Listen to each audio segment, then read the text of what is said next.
ये कहानी त्रेता युग की है। किसी कारणवश अयोध्या के राजा दशरथ को अपने सबसे बड़े पुत्र राम को 14 वर्ष के वनवास पर भेजना पड़ा। राम, मैं तुम्हें 14 वर्ष के वनवास पर भेजता हूं। जैसी आपकी आज्ञा पिताजी, मैं शीघ्र ही वनवास के लिए चला जाऊंगा। लेकिन उनकी पत्नी सीता उनके बगैर अकेली नहीं रह सकती थी, इसलिए उन्होंने राजा दशरथ से कहा, पिताजी, जब मेरे पति ही नहीं होंगे तो मैं इस महल में रहकर क्या करूंगी? कृपया मुझे भी इनके साथ वनवास जाने की अनुमति दीजिए। और फिर लक्ष्मण ने भी कहा, पिताजी, मुझे भी भैया राम के साथ जाने की अनुमति दीजिए, क्योंकि राम के बिना लक्ष्मण कुछ भी नहीं है। सीता और लक्ष्मण की विनती सुनकर राजा दशरथ ने कहा, समय मुझे तो मेरे राम से दूर कर रहा है, किंतु मैं तुम्हें तुम्हारे प्रिय राम से दूर नहीं कर सकूंगा। इसलिए मैं तुम्हें राम के साथ जाने की अनुमति देता हूं।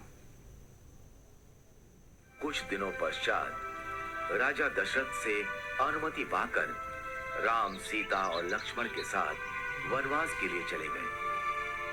वो तीनों वन में कुटिया बनाकर रहने लगे। सब कुछ सही चल रहा था। फिर एक दिन शूर्पणखा नाम की राक्षसी वहां से गुजर रही थी। तभी उसने राम और लक्ष्मण को देखा और सोचने लगी, ये दोनों तो अत्यधिक सुंदर हैं और बहुत बलशाली भी ज्ञात होते हैं। मैं इनमें से ही किसी एक से विवाह करूंगी। ये सोचकर उसने अपनी राक्षसी शक्तियों से एक सुंदर स्त्री का रूप धारण किया और वो राम लक्ष्मण के पास गई। पहले वो राम के पास गई और बोली, हे तेजस्वी युवक, मैं आपके रूप और सौंदर्य से बहुत प्रभावित हूँ और आपसे विवाह करना चाहती हूँ। किंतु मेरा विवाह तो हो चुका है और मेरी पत्नी भी मेरे साथ है। तुम विवाह का प्रस्ताव मेरे अनुज लक्ष्मण के पास ले जा सकती हो। वो इस वन में अकेला है। राम के विवाह से इनकार करने पर शूर्पणखा को बुरा तो बहुत लगा, लेकिन फिर उसने लक्ष्मण को देखा और सोचने लगी, इस युवक ने विवाह से इनकार कर दिया तो क्या हुआ? इसका भाई लक्ष्मण भी इसी की तरह दिखता है। मैं लक्ष्मण से ही विवाह करूंगी। ये सोचकर वो लक्ष्मण के पास गई। हे तेजस्वी युवक, मैं आपके सौंदर्य से बहुत प्रभावित हूँ और आपसे विवाह करना चाहती हूँ। मेरा विवाह हो चुका है, इसलिए मैं तुमसे विवाह नहीं कर सकता। किंतु आप इस वन में अकेले हैं और आपको मुझ जैसी सुंदर स्त्री से विवाह करने से इनकार नहीं करना चाहिए। किंतु मैं तुमसे विवाह नहीं करना चाहता। क्यों? क्या आपको मेरा रूप पसंद नहीं आया? ऐसा रूप देखकर तो देवराज इंद्र का भी मन पिघल जाए, तो आपका मन कैसे नहीं पिघला? शूर्पणखा की चिकनी चुपड़ी बातें सुनकर लक्ष्मण को क्रोध आ गया और उसने शूर्पणखा के नाक कान काट दिए। नाक कान कटते ही शूर्पणखा अपने राक्षसी रूप में आ गई।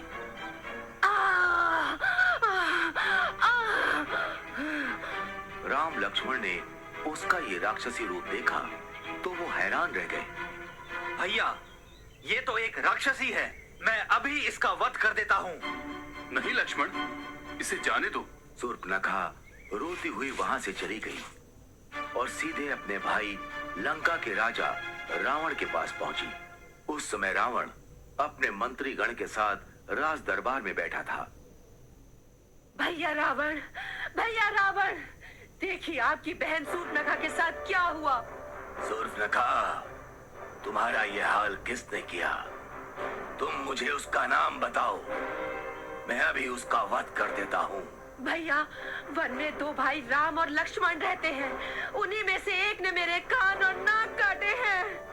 तुम यही रुको, मैं अभी उसका सिर धड़ से अलग करके लाता हूँ। नहीं भैया, उन्होंने एक स्त्री का अपमान किया है, इसीलिए इसका प्रतिशोध भी आपको ऐसे ही लेना होगा।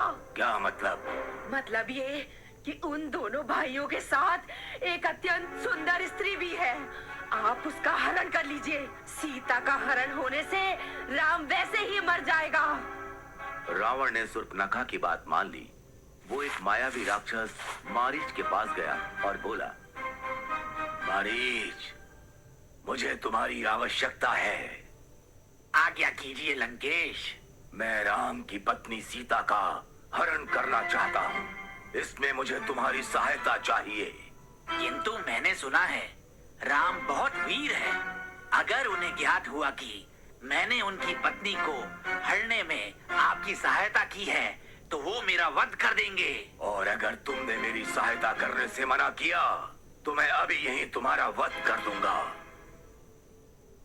मारीच समझ गया कि उसके पास अब कोई मार्ग शेष नहीं बचा है और उसे रावण की सहायता करनी ही पड़ेगी।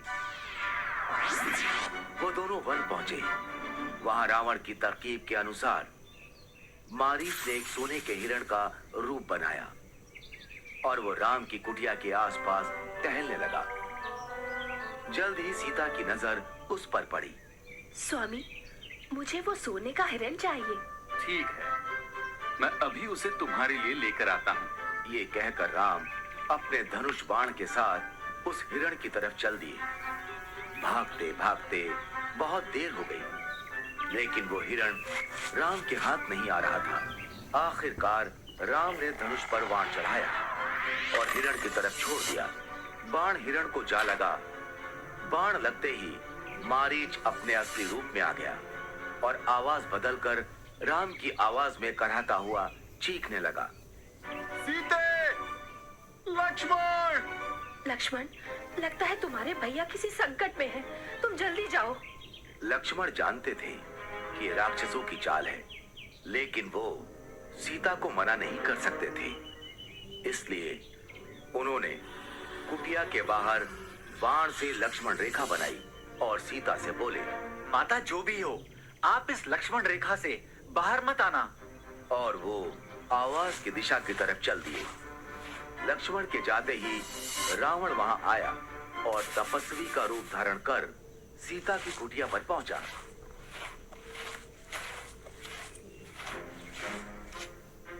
भिक्षामि देहि, भिक्षामि देहि। ये लीजिए ऋषिवर, भिक्षा स्वीकार कीजिए। रावण भिक्षा लेने के लिए आगे बढ़ा। तभी उसने लक्ष्मण रेखा को देखा और सीता से कहा, यदि भिक्षा देनी है तो बाहर आओ, नहीं तो ये तपस्वी बिना भिक्षा ग्रहण किए ही तुम्हारे द्वार से लौट जाएगा। सीता किसी तपस्वी को खाली हाथ नहीं जाने दे सकती थी।